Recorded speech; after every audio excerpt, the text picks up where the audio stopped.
இந்திய நாடாளுமன்றத்தில் எதிர்க்கட்சியினுடைய பிரதான தலைவர் ராகுல் காந்தி அவருடைய பேச்சின் சாராம்சம் என்ன, அது குறித்து ஏற்படுகிற நடைமுறைகள் என்ன நாம் பேச போறோம். அவர் என்ன சொல்றாருன்னா, ஓட்டு திருட்டை விட மிகப்பெரிய தேச விரோத செயல் எதுவும் இல்லை என்று திரு ராகுல் காந்தி குறிப்பிட்டிருக்கிறார். ஓட்டு திருட்டை விட மிகப்பெரிய தேச விரோத செயல் எதுவும் இல்லை என்று அவர் சொன்னதற்கு பல காரணங்களையும் நாடாளுமன்றத்தில் அவர் கீழே வருகிற பல செய்திகளின் மூலம் நாம் பார்க்க முடிகின்றது. பிரேசிலை சேர்ந்த பெண் ஒருவர் ஹரியானாவுடைய வாக்காளர் பட்டியல்ல 22 இடங்கள்ல அவருடைய பெயர் இருக்கிறது. அதே போன்று மற்றொரு படம் ஒன்று இருக்கு, பெண்ணின் படம் 200 இடங்களில் உள்ளது. இதன் மூலம் ஹரியானா தேர்தல் பெரிய முறைகேடு திருடப்பட்டிருக்கிறது. இதனை திரும்ப திரும்ப கூறினாலும் தேர்தல் கமிஷன் எங்களுக்கு பதிலளிக்க மறுக்கிறார்கள். இது ராகுல் காந்தியுடைய குற்றச்சாட்டு ஒண்ணு. இரண்டாவது, டூப்ளிகேட் வாக்காளர்கள் பெயர்கள் ஏன் உள்ளது என என்னிடம் தேர்தல் கமிஷன் சொல்லல. நான் கேட்டு பார்த்தா தேர்தல் கமிஷன் அதுக்கு பதில் தர மறுக்கிறாங்க. இந்த கேள்விகளுக்கு தேர்தல் கமிஷன் எனக்கு பதில் தர மறுப்பது மட்டும் அவங்கள்ட்ட பதிலும் இல்லை. பீகாரில் SIR பணிகளுக்கு பிறகு 1.2 லட்சம் போலி வாக்காளர்கள் ஏன் இருந்தார்கள்? அதாவது நீங்கள் அமைப்புகளை கைப்பற்றி உள்ளீர்கள் என்பது தெளிவாகிறது. அவர் பேசுறார், தேர்தல் கமிஷன் எவ்வாறு விஷயங்களை முற்றிலும் விதிமுறைக்கு மாறாக செய்கிறது என்பதை நான் சுட்டிக்காட்டியுள்ளேன். இந்திய தேர்தல் ஆணையம் பெரிய அளவுல மோசடி செய்திருக்கிறது. பிரேசில் நாட்டை சேர்ந்த ஒரு பெண்ணுடைய படம் 22 இடத்துல இருக்கு. 200க்கு மேற்பட்ட வெளிநாட்டு வாக்காளர்கள் பெயரெல்லாம் இதுல இருக்கு. இதெல்லாம் எப்படி வந்தது? தேர்தல் கமிஷன் எந்த பதிலும் சொல்ல மறுக்கிறாங்க ஹரியானா தேர்தல் குறித்து. கேட்ட அவர்களிடத்துல பதில் இல்லை என ராகுல் காந்தி கேள்வி கேட்கிறார். அதில் எந்த தப்புமே இல்லை. ஆனா இவங்க ராகுல் காந்தி கேட்பதே சரியில்லை, அவருடைய மனநிலையை இவர்கள் சந்தேகப்படுகிறார்கள். எந்த அளவிற்கு இந்திய தேர்தல் சீர்திருத்தங்கள் இதில் தவறு நடந்திருக்கிறது என்பதை எதிர்க்கட்சிகள் வைக்கிறார்கள். தேர்தல் சீர்திருத்தங்கள் என்பது எளிதானது, ஆனா அதை செய்ய யாருக்கும் விருப்பம் இல்லை. அரசு அதனை செய்ய விரும்பவில்லை. அனைத்து அமைப்புகளையும் ஓட்டுக்கள் மூலம் RSS அமைப்பு கைப்பற்றி உள்ளது. அதாவது central bureau of investigation, enforcement directorate, தேர்தல் கமிஷன், எதெல்லாம் கவர்மெண்டுடைய பாடியா இருக்குமோ அது அவ்வளவையும் RSS கைப்பற்றி இருக்கிறது என்று ராகுல் காந்தி கடும் குற்றச்சாட்டை வைத்திருக்கிறார். தேர்தல் கமிஷன் மூலம் தேர்தல்கள் கட்டுப்படுத்தப்படுகின்றன. இத நான் ஆதாரம் இல்லாம சொல்லல, உரிய ஆதாரங்களோடு தான் சொல்கிறேன் அப்படின்னு திரு ராகுல் காந்தி சொல்லிட்டு ஒரு 3 கேள்விகளை நாடாளுமன்றத்தின் வாயிலாக அவர் எழுப்புகிறார்.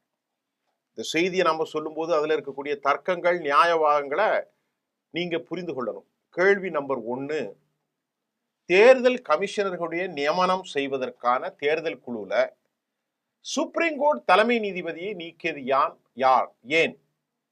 சுப்ரீம் கோர்ட் தலைமை நீதிபதியை நீக்குவதற்கு என்ன நோக்கம் இருக்கிறது? யார் தேர்தல் கமிஷனராக இருக்க வேண்டும் என்பதை முடிவு செய்யக்கூடிய இடத்துல பிரதமர் மோடியும் உள்துறை அமைச்சர் அமித்ஷாவும் தீவிரமாக இருப்பது ஏன் என்ற கேள்வியை ராகுல் எழுப்புறார். இந்த தேர்வு குழுவுல ராகுல் காந்தி ஆகிய நான் உறுப்பினராக இருந்தும் ஆளும் தரப்பில் அதிகமானவர் உள்ளதால் எனது குரல் கேட்கவே படல.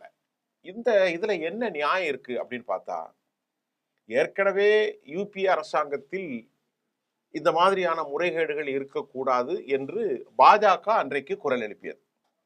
இன்றைக்கு தேர்தல் கமிஷனை யார் நியமிக்கணும் அப்படின்னு கேட்டா, பிரதமர் நரேந்திர மோடி ஒரு இடத்துல இருக்கணும், மற்றொரு இடத்துல எதிர்க்கட்சி தலைவர் ராகுல்.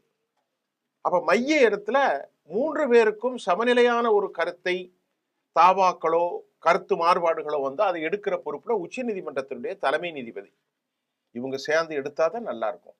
ஆனா பிஜேபி என்ன செய்யறாங்கன்னா, அமெண்ட்மெண்ட் கொண்டு வந்தாங்க. நாடாளுமன்றத்துல கொண்டு வந்து இல்ல உச்ச நீதிமன்றம் ஜுடிஷியரி ஹெட் வந்து எக்ஸிகியூஷனுக்கு வரக்கூடாது, அதுக்கு சம்மந்தம் இல்லை அப்படின்னு அவங்கள டிஸ்குவாலிஃபைட் பண்ணிட்டு 3-2 மோடி அமித்ஷா இருந்து அவங்களுக்கு ஏற்ற ஞானேஸ்வர் குமாரை போட்டு ஞானேஸ்வரர் குமார் பாரதிய ஜனதாவினுடைய தேர்தல் அமைப்பு மட்டுமில்ல, கட்சி செய்தி தொடர்பாளராகவே மாறி இருக்கிறார். இதான் ரொம்ப முக்கியம்.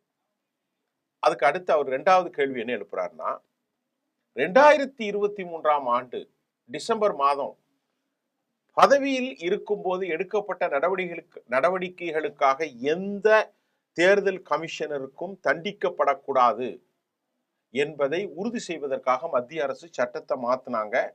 இது தேர்தல் கமிஷனருக்கு இந்த பரிசை இந்திய பிரதமர் மோடியும் உள்துறை அமைச்சரும் வழங்கியது ஏன் என்ற தேர்தல் கமிஷனருக்கு முன்பு இருந்த எந்த பிரதமரும் வழங்காத இந்த மகத்தான பரிசை மோடி வழங்கியது ஏன்? அது கேட்கிறார். தேர்தல் கமிஷனர் என்பது யாரு? அவர் இந்த நாட்டில் உள்ளவர் தான். அவர் தப்பு பண்ணா அவர் மீது நடவடிக்கை எடுக்க கூடாது என்று ஒரு சட்டத்தை கொண்டு வந்து அவருக்கும் பாதுகாப்பு கொடுத்துட்டாங்க. ஏன்னா அவர் இதெல்லாம் நான் செய்ய மாட்டேன்னு சொல்லக்கூடாதுங்கிறதுக்காக, இங்க வாங்க, நாங்க சொல்றத நீங்க கேளுங்க அப்படின்ட்டு அவங்களுக்கு ஒரு சட்ட வளையத்தை, ஒரு பாதுகாப்பையும் அவர்கள் வழங்கியிருப்பதையும் நாம் பார்க்க முடிகின்றது. இது ராகுல் காந்தி எழுப்புற கேள்வி. கேள்வி நம்பர் 1, உச்சநீதிமன்ற நீதிபதி இல்லாமல் தேர்தல் கமிஷனை நியமிக்கக்கூடிய அதிகாரத்தில் மோடியும் அமித்ஷாவும் இருப்பதை குறித்து கேள்வி எழுப்பியிருக்கிறார். 2வது, 2023க்கு பிறகு எந்த எக்ஸிகியூஷன் எது பண்ணாலும் தேர்தல் கமிஷனுக்கு மேல எந்த நடவடிக்கை எடுக்கக்கூடாது அப்படின்னு ஒரு சட்ட பாதுகாப்பையும் மோடி அமித்ஷா கொடுத்திருக்கிறாங்க அப்படின்னு ராகுல் காந்தியுடைய 2வது குற்றச்சாட்டு. அப்புறம் 3வது குற்றச்சாட்டு என்னன்னா, அதாவது ஓட்டுப்பதிவு மையங்களில் உள்ள சிசிடிவி கேமரா இருக்கு பாருங்க, இந்த தகவல்கள் குறித்து சட்டங்கள் மாற்றப்பட்டது ஏன்? தேர்தல் முடிந்த 45 நாட்களில் சிசிடிவி காட்சிகளை அளிப்பதற்கு தேர்தல் கமிஷனுக்கு அனுமதி வழங்கிய சட்டம் இயற்றியது ஏன்? இதற்கான காரணம் என்ன? இதற்கான தகவல் குறித்த பிரச்சனைகள் உள்ளதாக ஆளுங்கட்சி கூறுது. இது தகவல்கள் குறித்த கேள்வி அல்ல, அது தேர்தலை திருடியது தொடர்பான கேள்வி. சிசிடிவி காட்சி இருந்துச்சுன்னா, ஃபுட்டேஜ் இருந்தா அது எத்தனை வருஷத்துக்கும் பாதுகாப்பா இருக்கும். அதை 45 நாட்கள்ல அளிக்கிறாங்க பிஜேபி. இது பெரிய ஃப்ராட்லேண்ட் அவர் சொல்றாரு. Point number 1. பாயிண்ட் நம்பர் 2 நான் ஏற்கனவே சொல்லிட்டேன், கமிஷனர் மீது எந்த நடவடிக்கையும் எடுக்கக்கூடாது. பாயிண்ட் நம்பர் 3, மோடி அமித்ஷா அவங்க மட்டும்தான் இருப்பாங்க. ஜனாதிபதி, அதாவது 3வது நடுநிலையில யாரும் இருக்க மாட்டாங்க. 3ல் 2 பேரும் அவங்க தான். இதெல்லாம் அவர் சுட்டி காட்டுறாரு. ஆனா நியாயம் இருக்கிறது, கேட்க யாரும் இல்லை. வைக்கக்கூடிய கோரிக்கை நம்பர் 1 என்னன்னா, தேர்தல் நடத்துவதற்கு 1 மாதத்திற்கு முன்பு மெஷினால் படிக்கக்கூடிய வாக்காளர் பட்டியல் வழங்கப்பட வேண்டும். அது கரெக்டா இருக்கும். மெஷினை வச்சு அப்படி பார்த்தா அது எல்லாம் சரியா இருக்கும். அவர் வைக்கிறார். முதல்ல குற்றச்சாட்டு, இப்போது வேண்டுகோள். குற்றச்சாட்டு 3 வைத்தாச்சு, இப்பொழுது வேண்டுகோள். 1 மாசத்திற்கு முன்பே மெஷின்ல வாங்கினா எல்லாரும் அந்த மெஷினை பயன்படுத்தி தங்களுடைய வாக்குகள் இருக்கா, அது சரிதானா என்பதை அதை படிக்கிறதுக்கு நாட்டில் உள்ள சிட்டிசனுக்கு ரைட்ஸ் கொடுக்கணும். 2வது என்ன சொல்றாரு, சிசிடிவி பதிவுகளை அளிக்கும் சட்டத்தை திரும்ப பெறணும். இது கடினம் அல்ல, ரொம்ப எளிதானது. 3வது என்ன சொல்றாருன்னா, மின்னணு ஓட்டு எந்திரம், அதாவது இவிஎம் எந்திரத்தினுடைய கட்டமைப்பு குறித்து விளக்கணும். அது எப்படி செயல்படுது, அதனுடைய ஃபங்க்ஷன் என்ன, இதெல்லாம் எல்லாரும் முக்கியமானவர்கள் இயந்திரத்தை அணுக வேண்டும். நாங்கள்லாம் அணுகணும். அந்த இவிஎம்ல உங்க எக்ஸ்பர்ட்ஸ் எல்லாரும் பார்க்கும்போது அதுக்குள்ள என்ன இருக்கு, என்ன சிஸ்டம்னு நீங்க சொல்லணும். இதை எங்கள் நிபுணர்களும் ஆய்வு செய்யணும், பிஜேபி நிபுணர்களும் ஆய்வு செய்யணும், கம்யூனிஸ்டுகளும் ஆய்வு செய்யணும். எல்லாரும் தெரிஞ்சு there should be transparency.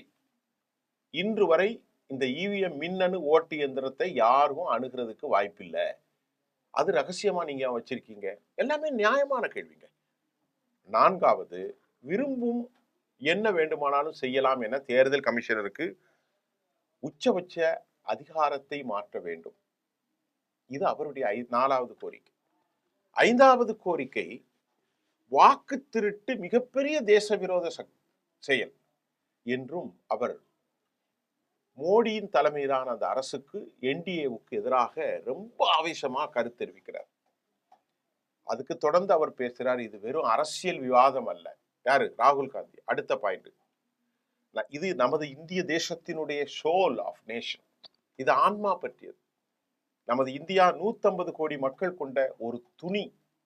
அது ஒவ்வொரு வாக்குகளாலும் ஜனநாயகத்தின் புனிதத்தன்மையாலும் நெய்யப்பட்டது. தேர்தல் செயல்முறைதான் இந்த கட்டமைப்பை ஒன்றாக இணைக்கும் அடித்தளம். நமது ஜனநாயகத்தின் மீதான நம்பிக்கையை மேலும் வலுப்படுத்த மத்திய அரசு உடனடியாக 3 சீர்திருத்தங்களை கொண்டு வர வேண்டும் என்று நான் வலியுறுத்துகிறேன். அதுல அவர் என்ன சீர்திருத்தம் அப்படின்னு சொல்றாருன்னு பார்த்தா, பாயிண்ட் நம்பர் 1, இவிஎம் உள்கட்டமைப்புகள் மற்றும் செயல்பாட்டை பரிசோதனை செய்வதற்கு எக்ஸ்பர்ட்ஸ், டெக்னிக்கல் எக்ஸ்பர்ட்ஸ், நிபுணர்கள் மற்றும் எதிர்கட்சிகளின் பிரதிநிதிகளுக்கு வாய்ப்பு அளிக்கணும் அப்படிங்கிறார். இது எல்லாம் என்ன தவறு இருக்கு? இதுல எந்த தவறும் இல்லையே. ஒரு கருவி வச்சிருக்கிறோம், அந்த கருவி இதெல்லாம் இப்படி ஃபங்க்ஷன் ஆகுதுங்க, நீங்க ஓட்டு போட்டா இப்படி வரும், நீங்க ஓட்டை மாத்தி போட்டா இப்படி வரும், இதுதான் சொல்ல போறாங்க. இல்ல வேற ரகசியத்தை யாருக்கும் சொல்ல போறது இல்லை. அப்ப அப்படின்னா ஹேக் பண்ண முடியாது, எல்லாம் அவங்க தெரிஞ்சிருவாங்க. இல்லைன்னா இல்லைங்க இந்த சிஸ்டம் இப்படி இருக்கு, இந்த சிஸ்டத்துல இப்படி வெளியிருந்து பண்ணலாம்ல அப்படின்னு கேட்கலாம்ல. அப்ப எதுவுமே நாங்க காட்ட மாட்டோம். அதிமேதாவிகள் சொல்வது இதெல்லாம் காட்டினால் அவங்க கோல்மால் பண்ணிடுவாங்கன்னு சொல்லிட்டு, இது ஒரு பெரிய அதிகார வட்டத்தால் தவறுகளுக்கு பட்டு கொண்டிருக்கிறது. ஆனா கேட்பதற்கு நாதி இல்லை. அடுத்த ஒரு குற்றச்சாட்டு என்ன சொல்றாருன்னா, ஆர்எஸ்எஸ் அமைப்பில் பலர் இருக்கிறார்கள், இந்தியாவில் உள்ள ஒவ்வொரு சமம் என்ற கருத்தை அவர்களை தொந்தரவு செய்கிறது. எல்லாருமே ஆர்எஸ்எஸ் பொறுத்தவரை பேரளவுக்கு தான் இந்து, ஆனா எவரும் சமன் கிடையாது. ஆர்எஸ்எஸ் சமத்துவத்தின் அடிப்படையில் நம்பிக்கை வைப்பதில்லை. அது ஒரு சனாதன தர்மம், அது ஒரு பிராமணிக்கல் ஸ்ட்ரக்சர், அது ஒரு படி மேலே போய் அமைப்பை நம்புகிறது. மகாத்மா காந்தியினுடைய படுகொலைக்கு பிறகு ஆர்எஸ்எஸ் திட்டம் இந்தியாவின் நிறுவன கட்டமைப்பை ஒட்டுமொத்தமாக திருடுவது, கைப்பற்றுவதுதான். இன்று தேர்தல் ஆணையத்தின் மீது நான் தீவிரமான குற்றச்சாட்டுகளை வைக்கிறேன். தேர்தல் ஆணையம் அதிகாரத்தில் இருப்பவர்களோடு கூட்டு சேர்ந்து தேர்தலை திசை திருப்பி வருகிறது. தேர்தல் ஆணையத்தில் ஒரு நிறுவன கைப்பாட்டில், அதாவது இன்ஸ்டிடியூஷனல் கேப்சரிங் நடந்துள்ளது என்பதற்கான ஆதாரங்களை நான் கொடுத்திருக்கிறேன். சொன்ன ராகுல் காந்தி கடைசியில் ஒரு 10வது கருத்து என்ன சொல்றாருன்னா, ஆர்எஸ்எஸ் அமைப்பு குறித்து பேசியிருக்கும் ராகுல் காந்தி மகாத்மா காந்தி நெஞ்சிலே 3 முறை சுட்டு கொலை செய்த நாதுராம் கோட்சே, அதன் பிறகு சிபிஐ, அமலாக்கத்துறை, பல்கலைக்கழகங்கள், கல்வி நிறுவனங்கள் என அனைத்து அரசியல் அமைப்புகளையும் ஆர்எஸ்எஸ் கைப்பற்றி விட்டது. ராகுல் காந்தி இப்படி பேசின உடனே பாஜகவினர் எம்பிக்கள் அமளியில் ஈடுபட்டார்கள். அதுக்கு ராகுல் காந்தி சொல்றாரு, இது உண்மை உங்களுக்கு கசக்கத்தான் செய்யும், நாடாளுமன்றத்தில் இந்த உண்மை உங்களுக்கு கசக்கத்தான் செய்யும் என்றார். அப்புறம் அவர் என்ன சொல்றாருன்னா, 90 பியூரோக்ராட்ஸ், ஹை லெவல் அபிஷியல் இருப்பாங்க பாருங்க எல்லா துறைகளும், அதுல 3 ஓபிசி அமங் 19 பியூரோக்ராட்ஸ். ராகுல் Gandhi big push for women quota bill, அது அடுத்த முறை. இந்தியாவில் இருக்கிறது தாழ்த்தப்பட்ட பிற்படுத்தப்பட்ட மக்கள் தான், ஆனா அவங்க 90ல 3 தான் இருக்காங்க. 87 பேர் பிராமண அதிகாரிகள் தான் இருக்கிறாங்க. எந்த அளவுக்கு ஒரு ஆத்திரத்துல சொல்றாரு பாருங்க. அவரே ஒரு பிராமணர் தான், அவங்க அப்பா பிராமணர், அவங்க பாட்டி பிராமணர், அவங்க தாத்தா பிராமணர். இதெல்லாம் பாருங்க. அவர் சொல்றாரு 90 பிராமண அதிகாரிகள் இருக்கிற இடத்துல, அதாவது இதுல 3 பேர் மட்டும்தான் ஓபிசி, மீதி 87 பேர் பிராமண அதிகாரிகள் தான் பிஎம் அலுவலகம், பியூரோக்ராட்ஸ், ஹெட், டிஃபென்ஸ் எல்லாத்துலயும் இருக்காங்க அப்படின்னு சொல்லிட்டு 12வது சொல்றாரு, 1000 பேர் ஒருவர் ஆர்எஸ்எஸ் அமைப்பின் நபரா இருக்க வேண்டும் என்பதுதான் எங்களுடைய விருப்பம்னு நேற்று முன்தினம் கோவையில மோகன் பகாவத் சொன்னதனுடைய உள்நோக்கத்தை நீங்க பார்க்கணும். அது மட்டும் இல்லாமல் இப்போ 100 ஆண்டுகளாக ஆர்எஸ்எஸ் அமைப்பினுடைய அந்த வலிமையான தேசத்தை கட்டமைக்கிறதுன்னு அவர் இப்போ பேசியிருக்கிறார். இதையெல்லாம் நாம் பார்க்கின்ற போது ராகுல் காந்தியினுடைய குற்றச்சாட்டில் இருக்கிற நியாயம் என்ன? நாம் அதை ஒரு பத்திரிகையாளனா பார்ப்போம். பாயிண்ட் நம்பர் 1 என்ன சொல்றாரு? இவிஎம் ஓட்டு மிஷின்ல வெளிப்படைத்தன்மை வேணும் 1. பாயிண்ட் நம்பர் 2 என்ன சொல்றாரு? ஹரியானா தேர்தலில் வெளிநாட்டினுடைய நடிகைகளின் புகைப்படங்களும் 200க்கு மேற்பட்ட இடத்தில் அது இருப்பது, இன்னும் சம்மந்தமில்லாதவர்கள்லாம் வாக்குச்சீட்டில் இருப்பதை எங்களுக்கு காட்டுங்க. அது என்னன்னு கேட்டா பதில் சொல்ல மறுக்கிறீர்கள். பாயிண்ட் நம்பர் 3 அவர் என்ன கேட்கிறாரு சொன்னா, நியமன குரூப்ல அமெண்ட்மெண்ட் கொண்டு வந்து என்ன ஒண்ணுமே இல்லாம ஆக்கிட்டீங்க, முடிவெடுக்கிற இடத்துல மோடியும் அமித்ஷாவும் இருந்து அவங்க தேவையான ஆட்களை போட்டிருக்கீங்க அவர் சொல்றாரு. அப்புறம் விவி பட்டு எண்ணக்கூடிய முறை, யாருக்கு தேர்தல் போட்டானா அதை வந்து தனித்து அவ்வளோத்தையும் எண்ணணும். ஆனா அதுக்கு அனுமதி மறுக்கிறீங்க. 4வது பாருங்க, 40 நாட்களுக்குள்ள அதை ஏன் அழிக்கணும்? யாருக்கு என்ன நடந்திருக்கிறது, எப்படி நடந்திருக்கிறதெல்லாம் பார்க்கணும்ல. அதையும் அழிச்சு அதற்கான ஸ்பெஷல் சட்டம் கொண்டு வந்துருக்கீங்க. தேர்தல் கமிஷன் இதெல்லாம் சிக்கிக்கிடக்கூடாதுன்னு அவருக்கு பாதுகாப்பா அதுக்கும் சட்டம் கொண்டு வந்திருக்கீங்க. தேர்தல் கமிஷன் நியமன குழுவுல இருக்கிற ஜட்ஜை நீக்கிட்டு அதுக்கும் சட்டம் கொண்டு வந்திருக்கீங்க. இவிஎம் பார்க்கணுங்க எப்படி ஃபங்க்ஷன் ஆகுது, அதுக்கும் சட்டம் கொண்டு வந்து அதையும் பார்க்க காட்ட மாட்டேங்க. இதெல்லாம் நாடா? இது என்ன அப்படின்னு அவர் கேட்கிறாரு. உண்மையிலேயே இது ஒரு வருத்தத்துக்குரிய செய்திங்க. ஏன்னா அவருடைய கேள்வி மனசாட்சி உரிய ஒருவனுக்கு சரியாத்தான் படும். நீங்க பிஜேபி காரங்களா இருக்கலாம், காங்கிரஸ் காரங்களா இருக்கலாம், அதிமுக திமுக யாராவும் இருக்கட்டும் போகுது, அதை பத்திலாம் நமக்கு பிரச்சனை இல்லை. மெஜாரிட்டியா இன்னைக்கு 37% பிஜேபி பெற்றிருக்கிறது, அவங்க ஜெயிச்சுட்டு போறாங்க, அது ஒன்றும் பிரச்சனை இல்லை. ஆனா இதெல்லாம் இயற்கையான விஷயம் தானே இந்த விவகாரங்கள் எல்லாம். இதையெல்லாம் பதில் சொல்லாமல் இந்தியா வேறு ஒரு வடிவத்தில் செல்கிறதா? ஆர்எஸ்எஸ் இன்ஸ்டிடியூஷனல் கேப்சருங்கிற எல்லா விதமான அரசு, ED, central bureau of investigation, court, எல்லாத்தையும் கோர்ட்டெல்லாம் சொல்லலை, அதெல்லாம் சேர்த்து சொல்றாரு. தேர்தல் கமிஷன்ல இருந்து அவ்வளவையும் had been captured, அது பறிக்கப்பட்டிருக்கிறது, அதிகாரம் கைப்பற்றப்பட்டிருக்கிறது என்பதுல உண்மை. ஆனா இப்ப ராகுல் காந்தி மீது வந்து ஞானேஸ்வர் குமார் தப்பா சொல்றார் அப்படின்னு எல்லாரும் சொல்றாங்க. இந்த ஞானேஸ்வரர் குமாருடைய கடந்த கால வரலாறு உங்களுக்கு தெரிஞ்சிருக்கும். அவசர கதியில அவரை கொண்டு வந்து தேர்தல் கமிஷனை ஆக்குனாங்க. 370க்கும் பாபரி மஸ்ஜிது கோர்ட்ல வாதாடினதுக்கும் இவருடைய பங்கு ரொம்ப அதிகமா இருந்துச்சு. இவர் பக்கா ஒரு ஹிந்துத்துவ சனாதனவாதி, அதை அவங்க தான் சொல்றாங்க. ஆக இப்படிப்பட்ட ஒரு சூழல்கள்ல இந்திய ஜனநாயகம் கொஞ்சம் கொஞ்சமாக தனது அடையாளத்தையும் உயிர் மூச்சையும் இழந்து கொண்டிருப்பதாகத்தான் நாம அவதானிக்கப்படுகிறது. அடுத்த செய்தியில பார்ப்போம். Thank you, Speaker Sir, for letting me speak on this really important matter.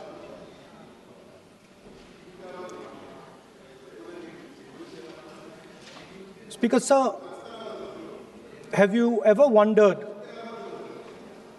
why Mahatma Gandhi laid such emphasis on khadi? Why was it that he framed the entire Indian freedom struggle around the concept of khadi? And why is it that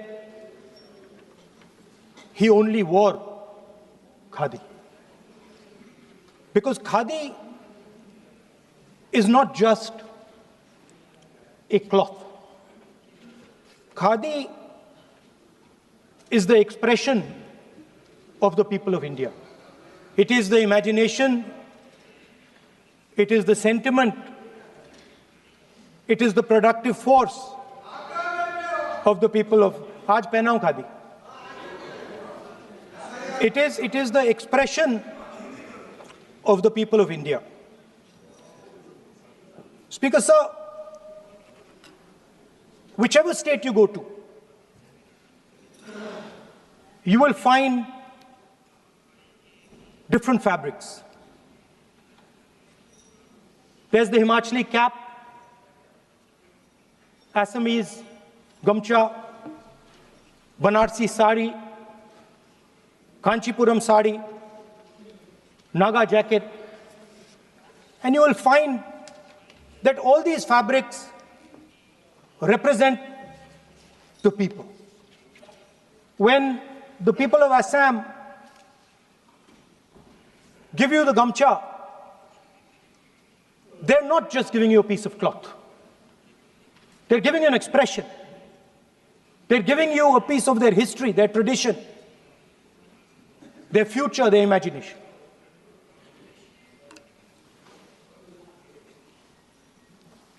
It's the same when the Nagas wear their jacket. When they come and see us, they make us wear the jacket because they want us to be embraced by the fabric. But Speaker Sir, These fabrics are beautiful. But if you look slightly deeper and you look closely at the fabric, you will find that each one of them has thousands of little threads embracing each other. A Kanchipuram sari might have a golden thread, but the golden thread means nothing without the green thread or the yellow thread near it. The other thing to notice about the sari or any other fabric is that all the threads are equal. No one thread is superior to another thread. They all come together. The threads cannot protect you. The threads cannot keep you warm. But when they come together as a fabric, they can keep you warm, they can protect you, they can express what you have in the heart. Speaker, sir, in the same way, our nation is also a fabric. It's a fabric made up of 1.4 billion people, and the fabric is woven together by the vote. Let me repeat it. It is a fabric of 1.5 billion people, and it is woven together by the vote. Everything that we see, in fact, this house where I'm standing today, the Lok Sabha, Rajya Sabha, Vidhan Sabhas across the country, Panchayats across the country, none of them would exist if the vote did not exist. We talk with great pride about HAL, BHEL, ONGC, Tejas, Chandrayaan. We have a list of things we say. Not one of those would exist without the vote.